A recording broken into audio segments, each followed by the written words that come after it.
Buenas tardes, en nombre del equipo Bolívar les damos las gracias a todos por estar presentes hoy. Hoy es el segundo día del tercer Congreso Online de Desarrollo Endógeno que hablará sobre Más allá de la cocina, explorando la influencia de la gastronomía en el mundo profesional. Yo soy Paulina Díaz, estudiante de la tercera corte de Desarrollo Endógeno mención Gastronomía, y veremos el programa que tendremos hoy, donde nuestros ponentes hablarán sobre el impacto gastronómico en los pacientes diabéticos, la gastronomía que va más allá de la cocina, el impacto gastronómico en el estado de ánimo, la poesía y la gastronomía, la influencia de la gastronomía en la gastroenterología y la efectividad de los alimentos en la fertilidad sexual. Esperamos que puedan disfrutar de esta maravillosa información que se ha preparado con mucho empeño y dedicación para todos ustedes. El ODS número 3, que es salud y bienestar, se centra en garantizar una vida sana y promover el bienestar para todos. ¿Ustedes por casualidad conocen a alguien que padezca de diabetes?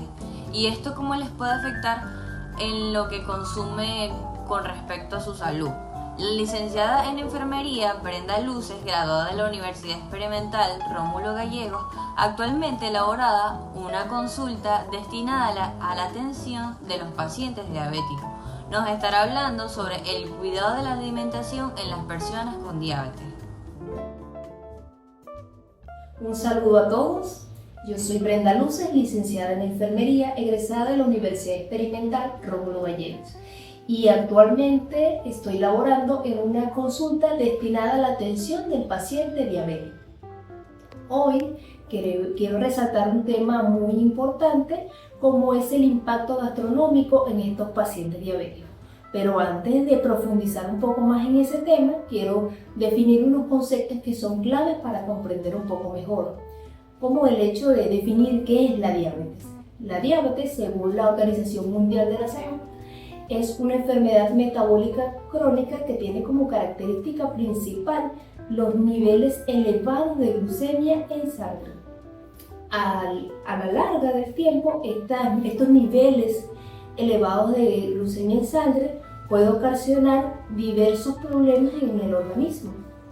¿Por qué se da estos niveles elevados de azúcar en sangre? Para que lo puedan comprender un poco mejor, se da bien sea porque el páncreas no produce suficiente insulina, hay una producción insuficiente o la insulina que se produce, las células no la reciben o hay una resistencia para poder ser utilizadas adecuadamente. Entonces, estos niveles elevados de azúcar en sangre me van a ocasionar diversos problemas en el organismo.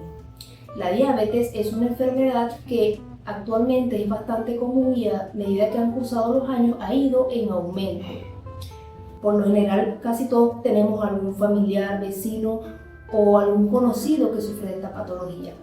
También es importante resaltar que existen diversos tipos de diabetes, pero me quiero enfocar en las dos que prevalecen más en nuestro país, que es la diabetes tipo 1 y la diabetes tipo 2.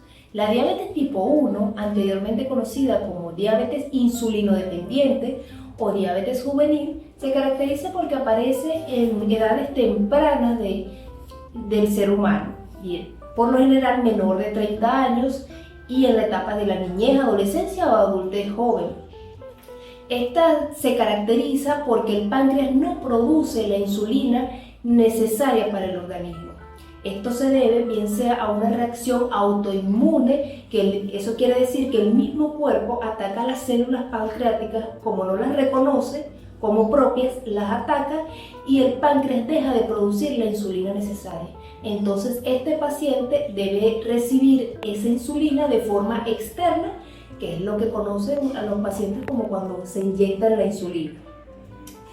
También tenemos otro punto importante a resaltar aquí, es que la diabetes tipo 1, de acuerdo a los conocimientos actuales que se tienen, no se puede prevenir. Es decir, el paciente cuando aparece esta enfermedad de forma repentina debe adecuar su vida a esos nuevos hábitos que debe mantener, entre ellos los alimenticios. El otro tipo de diabetes que les quiero hablar es la diabetes tipo 2.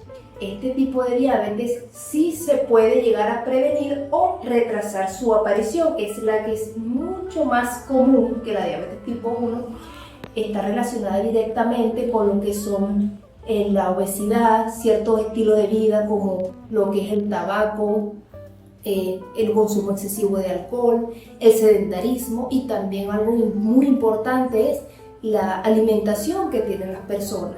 Ciertos tipos de alimentos, más que todo lo que es los azúcares o ciertos productos muy refinados, pueden propiciar la aparición de la diabetes tipo 2. En ambos tipos de diabetes tienen como característica principal lo que es niveles elevados de glucemia y entre otros síntomas que puede tener.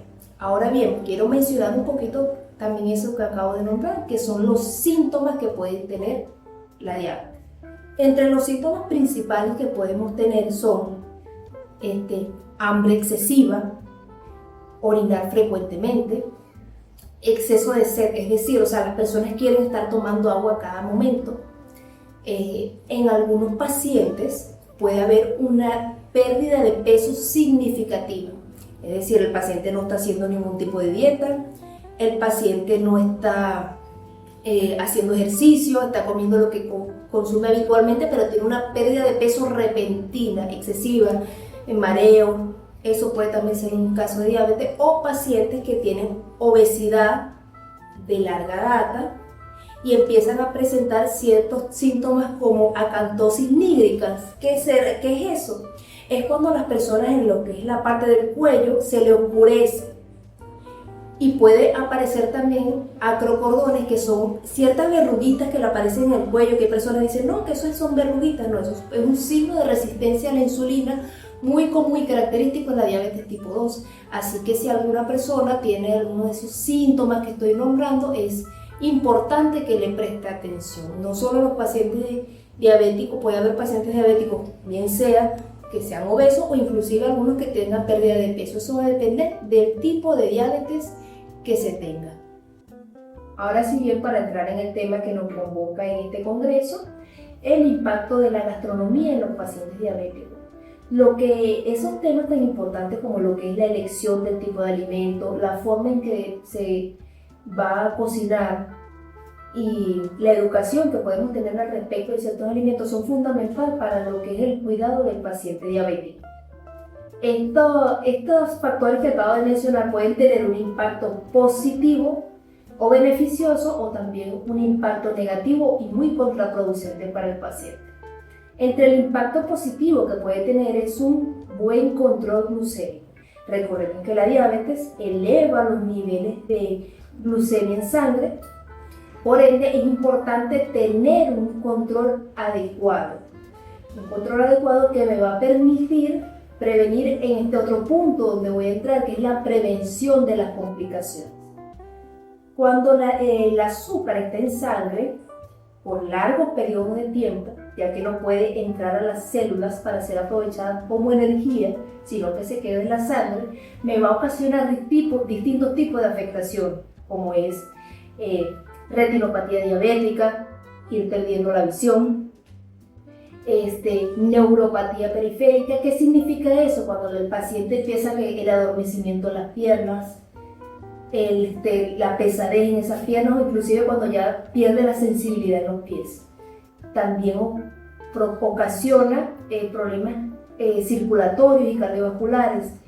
Ahí es donde entra el punto de que el paciente diabético no cicatriza de forma adecuada y aparecen las complicaciones principalmente en los pies, que es el pie diabético.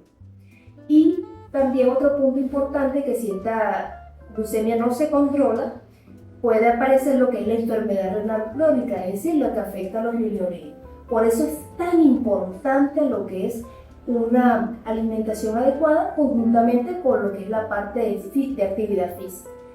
Y cuando unimos unos buenos hábitos y unos buenos complementos y tenemos un buen control de glucemia y evitamos lo que son las complicaciones, eso ocasiona una mejora del bienestar del paciente. El paciente se siente mucho más tranquilo. El paciente, al ver que tiene un buen control, que está comiendo de una forma adecuada, está haciendo su actividad física y evita todas estas complicaciones, disminuye los síntomas de la ansiedad, es menos probable que pueda caer en una depresión y de esta forma se adhiere más al régimen terapéutico que se le indique al paciente. Pero si no se tienen los cuidados necesarios, viene lo que es ese impacto negativo, que es de la parte de la gastronomía. ¿Cómo es? Hiperglicemia, es decir, niveles elevados, o sea, mantener esos niveles elevados de sangre que le van a ocasionar todo ese tipo de complicaciones que le comenté previamente. Va a aumentar de peso,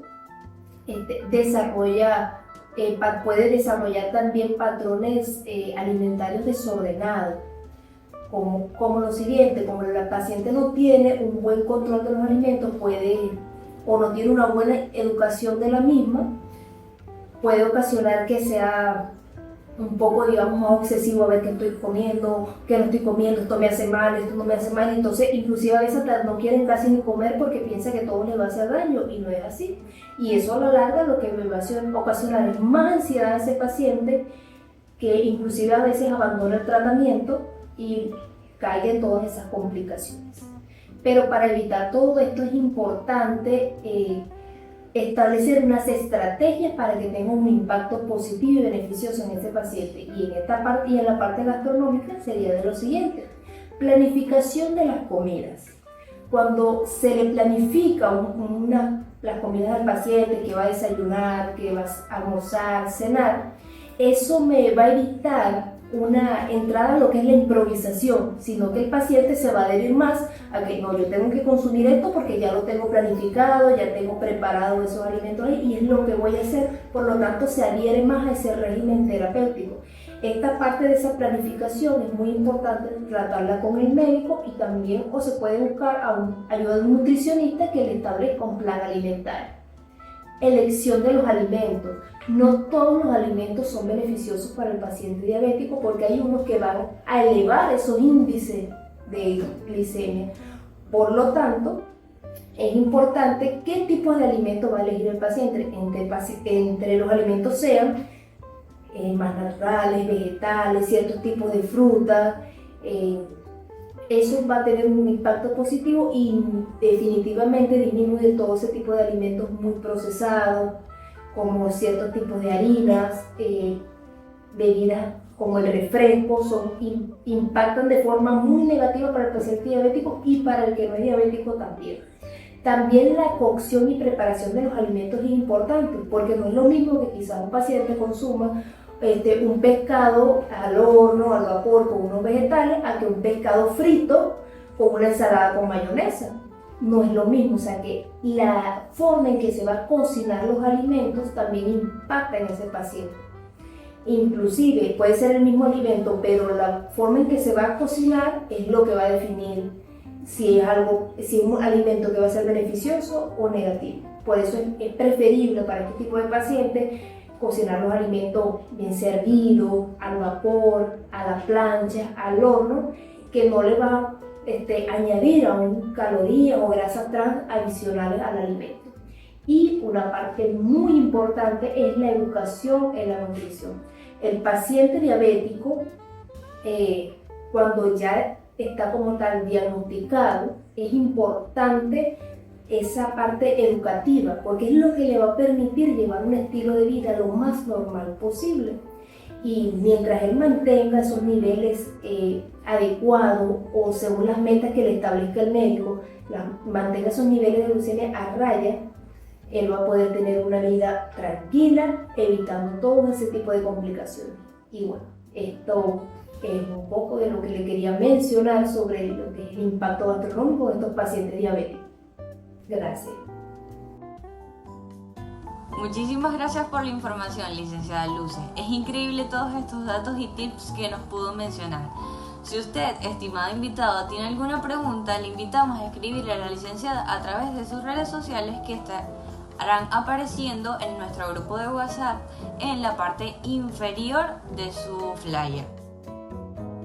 El ODS número 17, Alianzas para lograr los objetivos, se centra en establecer diversas alianzas con todas las áreas. ¿Será que la gastronomía es solo cocinar, o con qué otras áreas se entrelaza?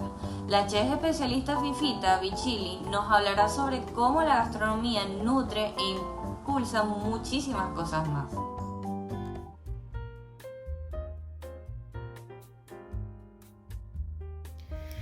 Buenos días, les mando un saludo cordial desde Panamá.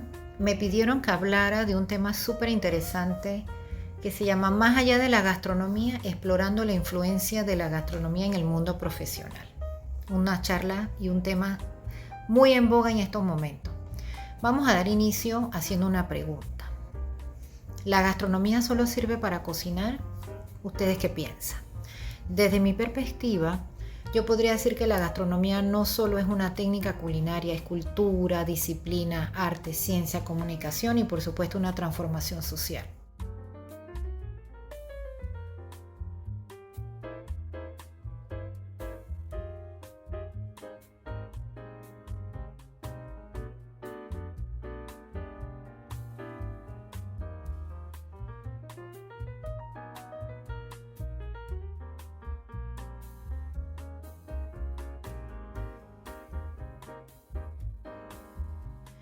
¿Qué habilidades desarrollan un chef o un cocinero en el mundo gastronómico? Ustedes como estudiantes, pues ya ustedes deben ver disciplina, organización, trabajo en equipo, resiliencia y manejo de estrés. Nadie nos puede decir que en una cocina no hay estrés. Creatividad e innovación, liderazgo y tomas de decisiones y una empatía y hospitalidad.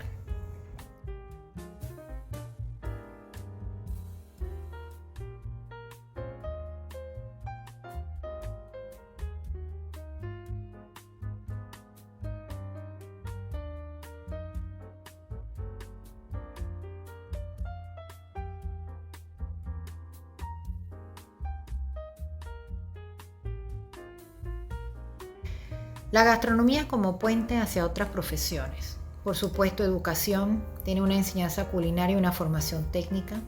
Genera también salud y nutrición porque aprendemos y colaboramos con nutricionistas y a tener una alimentación consciente. Tener una comunicación y medios apoyados por los chefs influencers y por supuesto por los programas de cocina. La gastronomía también nos permite tener turismo, y también muestra lo que es la esencia de un país. Y también la gastronomía nos permite tener negocios, formar parte de negocios o crear nuestros propios emprendimientos.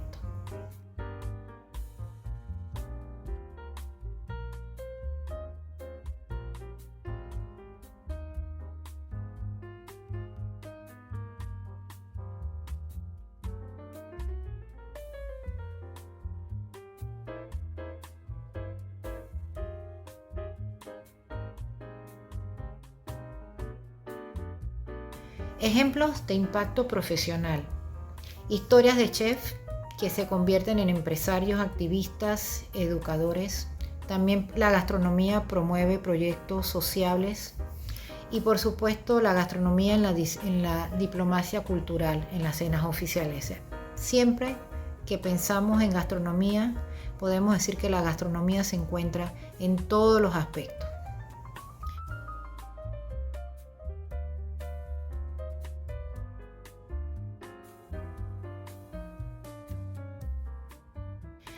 ¿Qué podemos decir como conclusión? La cocina como una transformación, una herramienta de transformación. Invita a ver la gastronomía como una plataforma de crecimiento humano y profesional. Una frase inspiradora que me encanta es: cocinar es un acto profesional, pero también es un acto de amor, de liderazgo y de visión del mundo. Con esto, pues desde Panamá les mando un saludo y muchísimas gracias por tomarme en cuenta para participar en su congreso. Saludos. Si me quieren seguir, mis redes sociales son Fifita Bichili, tanto en Instagram como en Facebook. Saludos. La gastronomía identifica culturas e impulsa un país. Le damos las gracias a la chef Fifita por compartir sus conocimientos con nosotros. Estimado invitado, si tiene alguna pregunta, le invitamos a escribirle a la chef Fifita a través de sus redes sociales, que estarán en el flyer que enviamos al grupo en la parte inferior. Hoy en día la inteligencia emocional es una habilidad muy necesaria para tener un control más sano de nuestras emociones. La ODS número 3, que es salud y bienestar, se enfoca en garantizar una vida sana. La licenciada en psicología, Andrea Charán, con especialidad en el área conductual contextual, nos estará hablando sobre cómo impacta la gastronomía en el estado de ánimo. Hola, buenos días, soy Andrea Acharán, psicólogo especialista en el área conductual contextual, y el día de hoy estaremos conversando sobre cómo afecta la alimentación al estado de ánimo de las personas hoy en día. Antes de iniciar con el tema, es importante conceptualizar estas dos terminologías. Como introducción, la alimentación es esa capacidad voluntaria para seleccionar, elaborar y consumir alimentos. Todo esto con una finalidad de adquirir los nutrientes necesarios para garantizar el bienestar de la persona. La alimentación se encuentra caracterizada por la influencia de factores tanto biológicos, psicológicos y sociales. Y a diferencia de la nutrición, la cual es la capacidad involuntaria de adquirir y procesar los nutrientes, la alimentación tiene la finalidad no solo de promover los nutrientes, sino también de influir en diversas áreas de la vida de la persona. Por otro lado, el estado de ánimo o las emociones son aquellas respuestas o reacciones fisiológicas ante un estímulo o contexto, las cuales pueden ser de característica tanto positiva como negativa y que traen consigo reacciones tanto cognitivas, fisiológicas y conductuales. Por ejemplo, las emociones en el área cognitiva pueden tener cambios a nivel de atención, de pensamiento, de memoria e incluso del juicio. Por otro lado, las emociones influyen en la conducta a través de las expresiones faciales, del lenguaje no verbal o incluso de manifestaciones como sudoración, hiperventilación o cambios a nivel cardíaco, que también responden a cambios orgánicos o fisiológicos. Ahora bien, ya que conversamos sobre la conceptualización de dichas terminologías, es importante establecer cuál es la relación de una sobre la otra. Y es que es importante destacar que tanto la alimentación como las emociones tienen influencias la una con la otra. ¿Qué quiere decir esto? Que son factores bidireccionales que responden al uno sobre el otro. ¿Y qué nos dice esto? Que tanto la alimentación como las emociones tienen como factor común que responden a las necesidades del ser humano. La alimentación responde a la necesidad básica de evolución y supervivencia para adquirir los nutrientes necesarios para poder establecer una rutina balanceada, mientras que las emociones responden a la necesidad de socialización, evolución y por lo tanto manifestación y comunicación. Entonces, ¿cómo podemos relacionar esto, ya que se sabe que tanto las emociones como la alimentación son factores que pueden actuar en conjunto y que se interrelacionan? Y es que esto no solo puede observarse tanto a nivel positivo como negativo, sino que existe una influencia importante a destacar. Por lo tanto, como segundo tema estaremos hablando sobre cómo influye específicamente la alimentación en los factores emocionales de las personas. Cabe destacar que la alimentación responde, como hemos conversado anteriormente, a un proceso de selección de los mejores alimentos para adquirir los mejores nutrientes y las capacidades integrales. Pero ¿cómo actúa o cómo funciona esto a nivel fisiológico? Y es que los alimentos tienen una influencia en la neuroquímica cerebral, específicamente en el área de los neurotransmisores. Por lo tanto, alimentos como el pollo, el pavo, los huevos y algunos legumbres pueden influenciar a la actividad del neurotransmisor de la dopamina, el cual es el encargado del placer, la motivación, el apetito e incluso el sueño de la persona. Y finalmente, es importante hablar sobre el neurotransmisor GABA, el cual está encargado de inhibir el sistema nervioso, por lo tanto de relajarlo ante procesos de estrés o ansiedad. Ya hemos hablado de los alimentos que influyen positivamente en la neuroquímica cerebral. Ahora es importante hablar de aquellos alimentos o factores de los hábitos alimenticios que influyen de forma negativa. y es que el consumo de carbohidratos simples como el arroz, la pasta o el consumo excesivo de azúcar puede elevar los niveles de frustración, irritación e incluso enojo en la persona, ya que puede evidenciarte cierta inflamación en el área intestinal. Es importante también conocer cómo influye y afectan las emociones en el proceso de alimentación de los seres humanos. Y es que emociones asociadas a la tristeza, el enojo, la frustración o la ansiedad pueden influir negativamente en el proceso alimenticio de las personas. Y esto se debe a que ciertos contextos o situaciones llevan a las personas a emitir conductas de satisfacción sustitutivas asociadas a la alimentación, pudiéndose evidenciar específicamente en la restricción de ciertos alimentos o el consumo excesivo de los mismos. Esto se evidencia más que todo en trastornos como la anorexia, la bulimia, el trastorno por atracón o el trastorno pica. Este tipo de trastornos no solo afecta a nivel emocional, conductual, sino también a nivel fisiológico, ya que disminuye la calidad de vida de la persona y por lo tanto el bienestar integral de la misma desaparece de forma prolongada. Ahora bien, ¿qué quiere decir todo esto?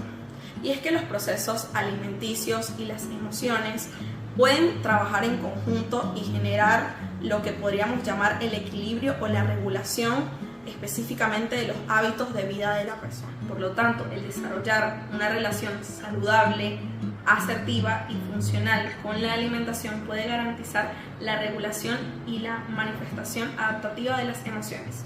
Muchísimas gracias.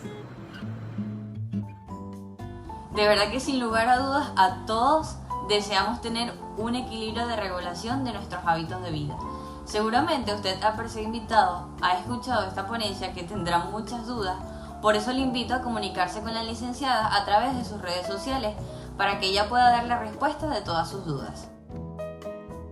Qué hermosa es la poesía, de hecho son parte de la cultura de un país. La ODS número 11, que son ciudades y comunidades sostenibles, se enfocan en la formación de comunidades resilientes y sostenibles. La poesía puede ofrecer un respiro del ajetreo diario, fomentando así como la resiliencia. ¿Cómo están entrelazadas la poesía y la gastronomía? El poeta Zoilo Rodríguez nos hablará de este interesante tema el día de hoy.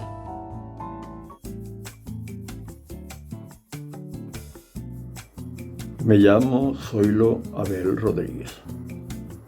Soy un profesor universitario jubilado con varios posgrados, incluyendo una maestría en educación superior y una especialización en crítica de arte en Italia. Pero desde hace mucho tiempo soy solo un poeta, de manera que si tengo que hablar de la relación que encuentro entre mi profesión y la gastronomía, y aunque el oficio poético no es exactamente una profesión, sino un quehacer espiritual, por no decir que una manera de respirar y de llevar la vida, llevarla de manera alternativa a la realidad, preferiría referirme, para estos efectos, a la relación entre la gastronomía y la poesía, que sería como hablar de la amistad entre la palabra y el paladar, o de la vida de los poetas alrededor del fogón y de la mesa. Para nosotros los poetas, la gastronomía ha sido y es mucho más que un acto biológico. Ha sido y es símbolo, metáfora y sobre todo memoria, a través de sabores, aromas y texturas. La poesía es también la cocina con nostalgia, anhelos, identidad y placer, formas del deleite, en fin.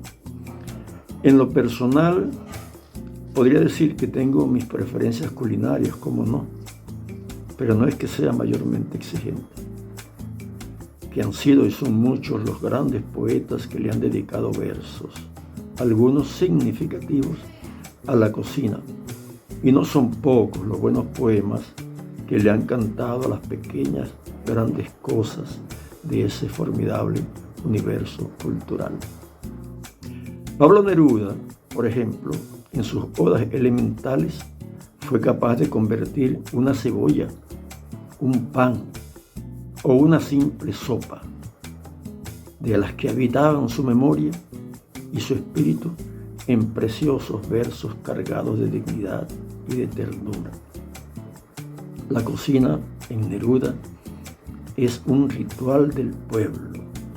La olla, esa bendita olla, un templo donde hierven la memoria y la historia. Sor Juana Inés de la Cruz, por su parte, decía, para poner otro buen ejemplo, que mientras guisaba también pensaba en poesía, escribía mentalmente poesía. Para ella el banquete era símbolo del barroco, la exuberancia, la sensualidad y la crítica en un solo plato. Otros grandes poetas, como García Lorca, entrelazan magistralmente el pan, el vino y el aceite con rituales de vida y de muerte. Pero también hay poetas sibaritas, poetas de la exquisitez, aquellos que, como Rubén Darío o como ciertos contemporáneos, hacen de los tragos y el condumio un universo estético, un etos del arte. Ser sibarita en la poesía, entonces, es como saborear la vida con el lenguaje, es como buscar lo exquisito, lo sensual y lo memorable. Yo debo decir, por cierto, que yo no soy un sibarita, estoy bastante lejos de eso, pero me hubiera encantado serlo. Son muchos los poetas contemporáneos como Gioconda Belli, Charles Smith, Omar Strand, que continúan con esta tradición, transformando platos, frutas y bebidas en metáforas del cuerpo, de la sensualidad o de la fugacidad del tiempo. Así pues, gastronomía, cocina y poesía inevitablemente se entrelazan, por no decir que se abrazan. Las dos requieren enorme paciencia, fuego y sentido existencial. Ambas, cuando se hacen con amor, con respeto, no solo alimentan, sino que conmueven, y a veces profundamente. Digamos, para concluir con una forma metafórica de decir, que en esa alquimia mágica, sensorial y simbólica entre la gastronomía y la poesía, la palabra también se prueba con la boca. Gracias. Wow, es increíble ver cómo la gastronomía ha sido inspiración para crear poesía. Le damos muchísimas gracias al señor Zoilo Abel Rodríguez, nuestro poeta, por tan enriquecedora ponencia. La importancia de preservar la salud es vital. El ODS número 3 de Salud y Bienestar menciona que es imperativo promover el bienestar de todos. El médico Víctor Viloria, especialista en gastroenterología, nos mencionará consejos para tener una buena salud.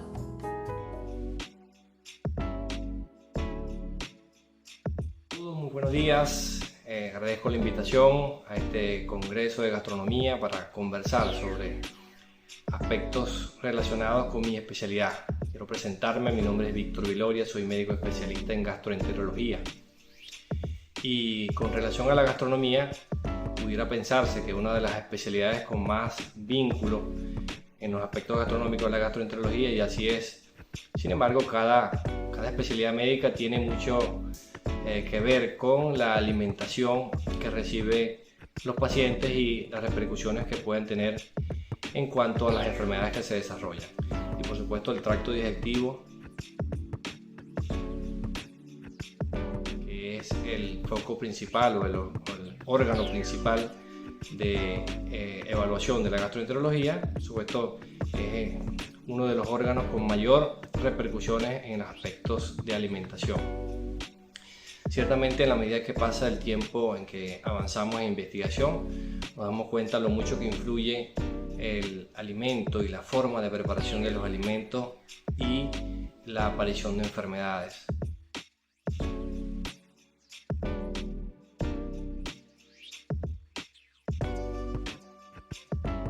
Actualmente nosotros conocemos que hay enfermedades que están estrechamente relacionadas con la alimentación, con el tipo de alimento que se ingiere, y en otro aspecto con la forma de preparación de los mismos.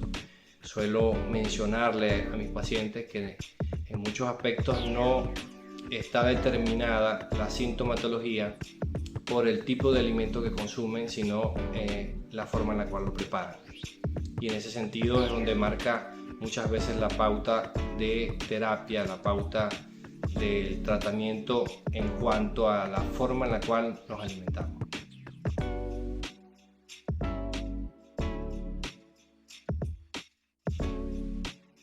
Fundamentalmente, la alimentación balanceada está indicada en todas las personas, no solamente en la persona enferma.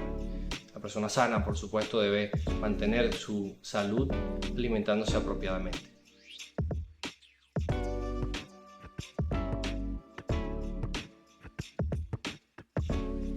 Y en el juego, en el manejo, en el arte, en la ciencia de preparar los alimentos, por supuesto, es donde tenemos mayor o gran repercusión de la gastronomía.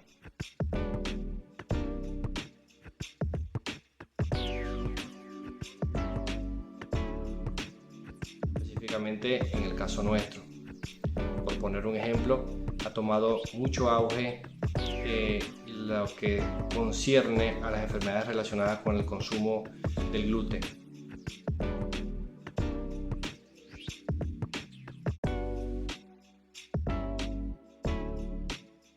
Ya es conocido por muchos que el gluten está siendo epicentro de enfermedades digestivas y extradigestivas, y cada vez más descubrimos esa asociación, de tal manera de que alimentos preparados con trigo, con cebada o con centeno, que son parte de los ingredientes fundamentales en la preparación de comidas, en lo que concierne al arte de la gastronomía, y que resulta grandemente agradable al paladar.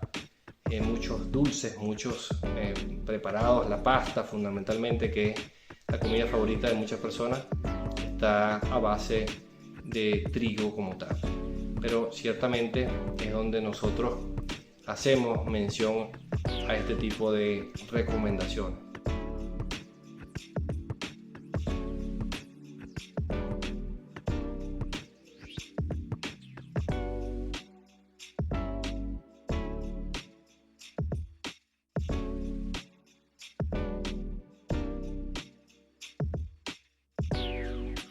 Y en definitiva, algunos sostienen que somos lo que comemos. Eso en gran medida tiene sustento. Sin embargo, no es solo eso, porque la salud de la persona se basa en muchos aspectos. Pero la alimentación es algo que esencialmente debe estar bien medida, bien controlada, y por supuesto que la mejor comida es aquella que se prepara con los mejores ingredientes, con la mejor técnica posible y por supuesto con el mayor deseo de que esto resulte en provecho o en favor de las personas.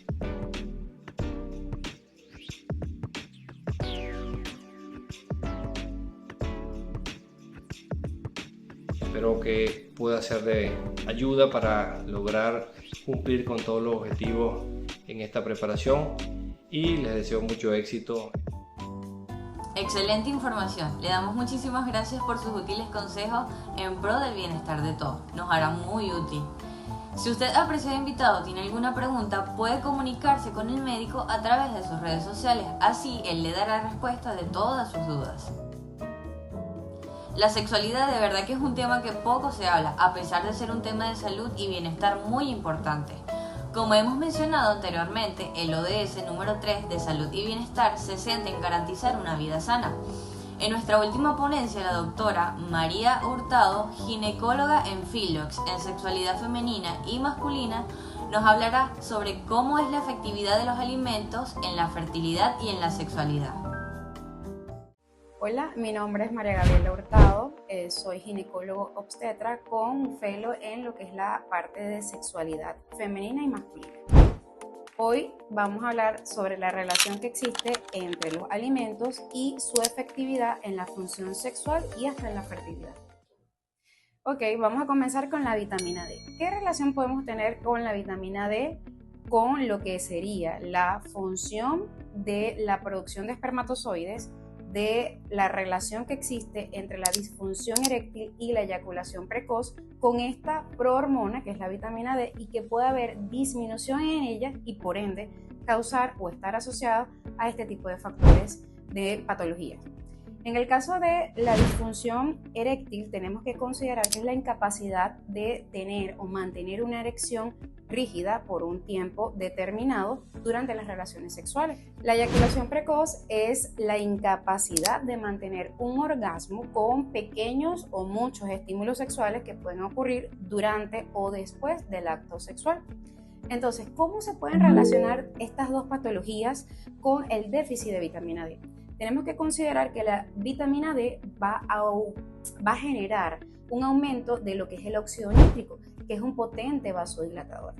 Al tener nosotros un flujo sanguíneo abundante, quiere decir que esto me va a favorecer a el aumento de lo que serían los cuerpos cavernosos en el pene, que es lo que mantiene la erección. Entonces, el déficit de vitamina D sí es totalmente un factor predisponente en lo que sería la disfunción eréctil y la eyaculación precoz, tomando en consideración que estadísticamente la eyaculación precoz está entre un 20 y un 30% en la población. Ahora bien, ¿dónde podemos encontrar la vitamina D? La vitamina D se puede encontrar en legumbres, en vegetales, ¿ok? Y también la podemos tener en su mayor potencial en lo que sería el salmón, la sardina y lo que son los mariscos, en general la comida del mar. Pero tenemos que tener en consideración que eso lo tenemos que complementar y dependiendo de cómo se asocia a otros alimentos podemos aumentar su efectividad. Mantener el efecto de muchos alimentos o especies que me pueden hablar a mí de la efectividad en cantidad para lograr ese efecto del óxido nítrico es un poquito complicado y nos falta un poco más de evidencia científica, pero sí podemos hablar de ciertos alimentos que me van a hablar a favor de lo que sería el óxido nítrico, como cuál.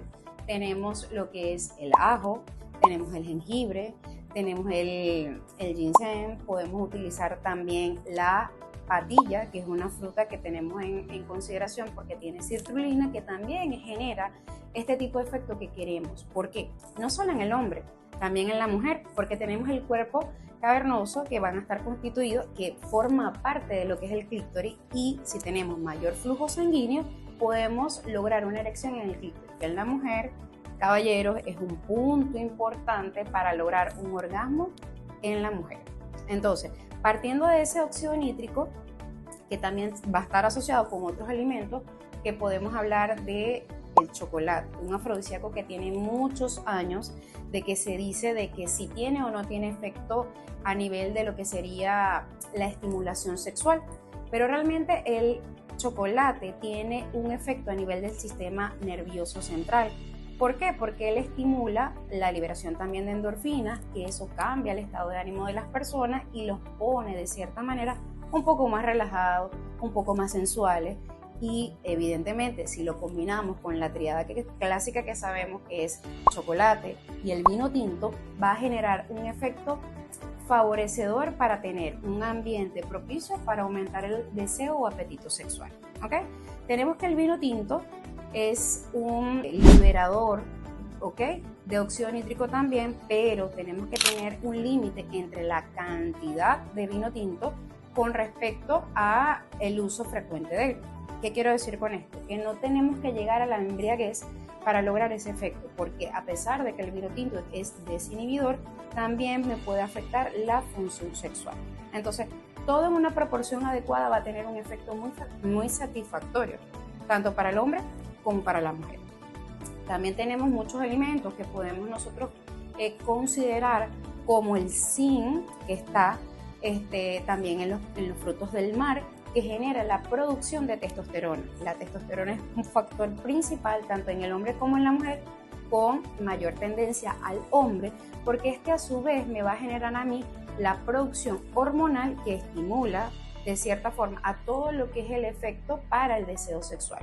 No hablo solamente de la función de la testosterona como el deseo sexual, sino también como fertilidad. ¿Por qué? Porque si nosotros tenemos algún tipo de alteración a nivel del endotelio de los vasos, que son los que producen ese paso de flujo sanguíneo, vamos a tener alteración en la producción tanto de la calidad y la cantidad del semen. Es decir, que si realmente nosotros tomamos en consideración la efectividad de algunos alimentos, podemos asociarlo también no solo a la función sexual, sino a la fertilidad. Seguimos con la fresa. La fresa aumenta lo que es los niveles de vitamina C, magnesio y potasio, que también ayudan a la producción de cierta forma de hormonas como la testosterona y la progesterona. Cuando hablamos del mango, el mango también hace un aumento en la producción de lo que serían los espermatozoides por aumento de la testosterona, y también tenemos que hay un aumento de lo que es el triptófano, que eso hace que aumente el placer sexual. También tenemos lo que son los productos altos en omega 3, como son las nueces, que también ayudan porque son grasas saludables, ¿ok? Aparte de eso, las carnes que sean magras también son aporte bueno de grasas saludables, como el aguacate, que también tiene una grasa saludable, y que esa grasa de forma saludable nos produce la materia prima, que es el colesterol, que a su vez hace la mayor producción de testosterona, que es la hormona que necesitamos, que ya vemos que es clave en lo que sería el deseo sexual. También tenemos que tomar en consideración la canela. La canela aumenta los niveles de temperatura corporal, que de cierta forma ayuda a tener mayor sensibilidad y deseo a nivel de las parejas, porque el aumento de la temperatura corporal es como más específico a nivel abdominal y pélvico. Entonces, la canela sí influye un poquito en eso, ¿okay? También hay que tomar en consideración los espárragos, que también ayudan a la producción de lo que son la parte hormonal, tanto en hombres como en mujeres, como en este caso del estrógeno en las mujeres, y también ayuda a mejorar, de cierta forma, a favorecer el ciclo menstrual, que como ya todos saben, las mujeres somos muy hormonales. Entonces eso es un tip importante con los espárragos. Las trufas, que es un tipo de hongo que es muy escaso, su nivel es bastante elevado debido a su dificultad en la ubicación, también ayuda mucho a lo que es la producción a nivel de la parte hormonal, y también forma parte de un plato muy exquisito y muy único que son utilizados por muchos de los chefs, ¿okay? Un punto muy importante con la trufa es que tiene un aroma muy similar a lo que sería la androsterona, un tipo de hormona dentro de lo que es la testosterona. ¿Y cuál es la importancia de eso? Facilita a la sensibilidad de la piel, por ende somos más receptivos a las caricias y a los besos. Entonces, definitivamente la trufa sí tiene cosas muy favorecedoras a la hora de lo que sería el acto sexual. Una de las cosas importantes también del espárrago es que él produce o favorece la producción de lo que sería la histamina, que es un tipo de neurotransmisor. Es decir, que él también favorece a lo que serían los aromas, ya que vamos a estar conscientes de que los animales se pueden aparear de acuerdo a los aromas. Entonces sí, tenemos mucha importancia en lo que comemos y cómo lo combinamos, porque evidentemente va a generar un tipo de olor que puede ser o no atractivo hacia el sexo opuesto. En conclusión, de muchas de las cosas que nosotros tenemos que tomar en cuenta para nuestra alimentación, no es solamente por tema de salud, veámoslo desde un punto de vista ahora del placer sexual y de cierta forma desde un punto de fertilidad. ¿Cómo logramos tener mejor efectividad en nuestro deseo sexual? Teniendo una vida activa a nivel de ejercicio, tomar abundante agua, llevar una dieta mediterránea. ¿Por qué favorece? Porque tenemos mayor cantidad de vegetales, de lo que serían especies. Utilizar en la medida posible de generar carnes que sean más magras, por lo que se habla de los ácidos grasos de forma saludable. Aceites como aceite de oliva, virgen o extra virgen, también pueden ayudar a este tipo de origen de omega 3 que son saludables. Comer mayor cantidad de vegetales en nuestros platos, ¿ok? Y definitivamente hacer una disminución en el peso corporal, porque a pesar de que tenemos ácidos grasos buenos, colesterol y triglicéridos elevados, pueden alterar a la formación de placas de grasa, de ateroma a nivel de los vasos sanguíneos. Y si yo tengo una obstrucción de esos vasos sanguíneos asociado a placas de grasa, el flujo sanguíneo no va a ocurrir y por ende vamos a tener una obstrucción del flujo sanguíneo, no va a ocurrir ningún tipo de erección, ni siquiera a nivel de los cuerpos cavernosos del caballero, ni a nivel de lo que sería el clítoris a nivel de las damas. Por ende, ciertamente tenemos que cuidar nuestra alimentación porque definitivamente está asociada a la función sexual, el deseo y la fertilidad. No tenemos que satanizar las comidas, pero sí tenemos que identificar qué cosas de manera diaria, por salir del paso, por consumir alimentos, estamos dejando que afecten nuestra salud, ¿ok? ¿Qué alimentos de manera diaria creemos que no pueden alterar o que no son buenos para nuestro desempeño en muchas cosas en nuestro cuerpo? Una de las cosas es la cafeína. La cafeína a altas dosis puede alterar lo que sería el ciclo del sueño, y alterar nuestro ciclo del sueño se traduce a un cansancio, a una fatiga que evidentemente va a disminuir el deseo sexual y el libido baja. Todo lo que sean azúcares procesados o productos procesados van a estar constituidos de azúcares elevados. Vamos a tener también aditivos químicos. También podemos estar asociados al consumo de alcohol. Sí, el alcohol, aparte de que sí puede ser que desinhibe y nos libera para tener un ambiente más agradable para la actividad sexual, disminuye la producción de testosterona. Y al disminuirla, evidentemente también va a disminuir la producción a nivel hormonal y por ende disminución del libido sexual. Entonces, en conclusión, tenemos que ver muchas de las cosas o de los factores que influyen a la producción de generar un plato adecuado a la hora de tener quizás una cita romántica para favorecer el deseo sexual.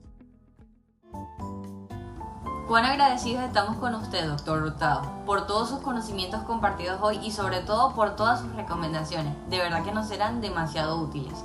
Seguramente usted, estimada persona invitada, tendrá muchas consultas que hacerle a la doctora Hurtado. Para esto ella podrá escribirle a través de sus redes sociales, para que ella pueda contestarle todas sus dudas. Ha sido de verdad para mí un honor estar aquí en representación de todo mi equipo Bolívar. Ahora, para darle fin a este tercer congreso online de desarrollo endógeno, uno de mis compañeros de equipo, Joseph Peña, nos dará unas palabras de conclusión. Es con gran gratitud y satisfacción que hoy concluyamos este tercer congreso de desarrollo endógeno más allá de la cocina, explorando la influencia de la gastronomía en el mundo profesional. Agradecemos en primer lugar a Dios por darnos la oportunidad y la guía de llevar a cabo este evento. Quiero expresar mi más sincero reconocimiento a todos los ponentes que nos acompañaron en estos 2 días. Gracias por compartir sus conocimientos y enriquecer así este congreso. A nuestros profesores, pero en especial a nuestro tutor, el chef Juan José Hassan. Gracias por su guía, su apoyo y su compromiso con nuestra formación. A mis compañeros del equipo Bolívar, Ginan Rivero, Osaris Lafleur, Saraid Abid, Pedro León, Paulina Díaz, Gruben Ramírez y José Esteban Monzón. Gracias por su esfuerzo, su dedicación, pasión y trabajo en equipo. Finalmente, a todos ustedes, los participantes y nuestros queridos invitados, gracias por acompañarnos, por su interés en este importante tema. Su presencia nos motiva a seguir trabajando y seguir estudiando más la relación entre la gastronomía y el mundo profesional. Les extendemos una nueva invitación a un próximo congreso que se llevará a cabo el 1 y el 2 de septiembre. Esperamos verlos allí para poder seguir creciendo y aprendiendo juntos. Muchas gracias por todo. Feliz noche.